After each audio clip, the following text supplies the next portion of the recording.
The Battle of Midway by Kylie Rice. Who led it?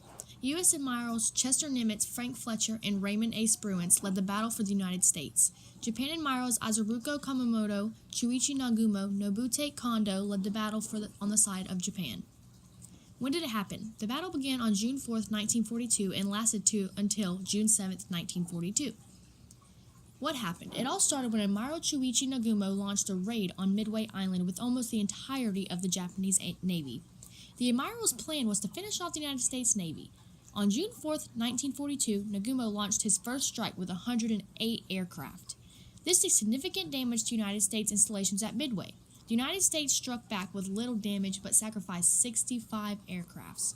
Nagumo underestimated the tendency of Nimitz and Admiral Spruance, both commanders of the U.S. forces. He ordered a second wave of bombers in a second attempt to take down the U.S. Navy. Sending 55 U.S. bombers, the U.S. Navy took full advantage of Nagumo's confused strategy. The U.S. bombers sunk 3 of the 4 carriers, all cluttered with aircraft with fuel for the Japanese Navy. The attack on Midway was a disaster for the Japanese, resulting in the loss of 322 aircraft and 3,500 men. In the first picture, you see a map of the Battle of Midway, and it shows the movement of fleets. It shows the Japanese in red and the U.S. in blue.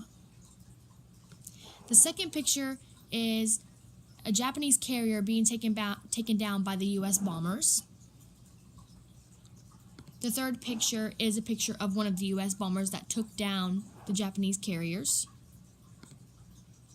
And the fourth and final picture is a picture of the U.S. bombers actually dropping the bomb on the Japanese carriers. This will conclude the Battle of Midway. Thank you for listening.